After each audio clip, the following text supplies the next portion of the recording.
Multi speciality hospital open ಆಗಿ 4 ವರ್ಷ ಆಗಿರ್ತದೆ. ಇದೇ ವಾಸನ ಸ್ವಾಮೀಜಿಯವರು, ಜಿ ಟಿ ದೇವೇಗೌಡರು, ಶಿವರಾಜ್ ಕುಮಾರ್ ಅವರು, ಆಮೇಲೆ ರಾಜ್ಕುಮಾರ್ ಎಲ್ಲ ಸೇರಿ ಇದೆಲ್ಲ ಉದ್ಘಾಟನೆಗೊಳ್ತಿದೆ. ಇಲ್ಲಿವರೆಗಂಟ ಹೆಚ್ಚು ಕಮ್ಮಿ 4,000 ಮೇಜರ್ ಆಪರೇಷನ್ ಆಗಿದೆ. ಆ 4,000 ಮೇಜರ್ ಆಪರೇಷನಲ್ಲಿ ಅಲ್ಲಿ ಕೇವಲ 1-2 ಬಿಟ್ಟರೆ ಇದರಿಂದ ಡೆತ್ ರೇಟ್ ಇನ್ಯಾವುದು ಸುಧಾ ಸಂಪೂರ್ಣವಾಗಿ ಯಶಸ್ವಿಯಾಗಿದೆ. ಇತ್ತೀಚಿನ ದಿನಗಳಲ್ಲಿ ಬಡ ರೋಗಿಗಳಿಗೆ ಶ್ರೀಮಂತ ಚಿಕಿತ್ಸೆ ಕೊಡಬೇಕಾಗಿರೋದು ನಮ್ಮಲ್ಲಿ ನಯನಕುಮಾರಲ್ಲಿ.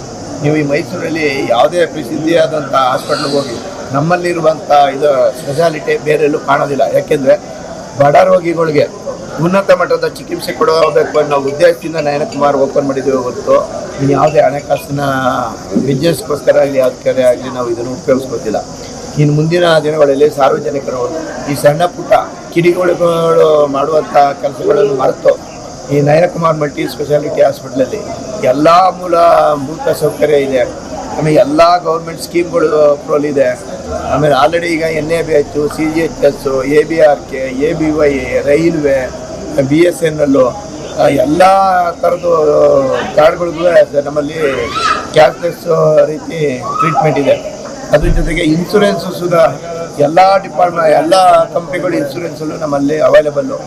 ನಯನಕುಮಾರ್ ಹಾಸ್ಪಿಟಲಿನ ಸಾರ್ವಜನಿಕರ ಹಿತದೃಷ್ಟಿಯಿಂದ ಬಡ ರೋಗಿಗಳಿಗೆ ಉಚಿತವಾಗಿ ಒಂದು ಉತ್ತಮವಾದ ಚಿಕಿತ್ಸೆ ಕೊಡುವ ಉದ್ದೇಶದಿಂದ ನಯನಕುಮಾರ್ ಹಾಸ್ಪಿಟಲ್ ಓಪನ್ ಆಗಿದೆ ಹೊರತು ಯಾವುದೇ ಇನ್ನೊಂದು ದುರುದ್ದೇಶ ಇಟ್ಕೊಂಡು ನಾವೇನು ಮಾಡಿಲ್ಲ. ಸಾರ್ವಜನಿಕರನ್ನು ಇದನ್ನು ಸದುಪಯೋಗ ಪಡಿಸಬೇಕೆಂದು ತಮ್ಮಲ್ಲಿ ಮೂಲಕ ಜೈ ಕರ್ನಾಟಕ.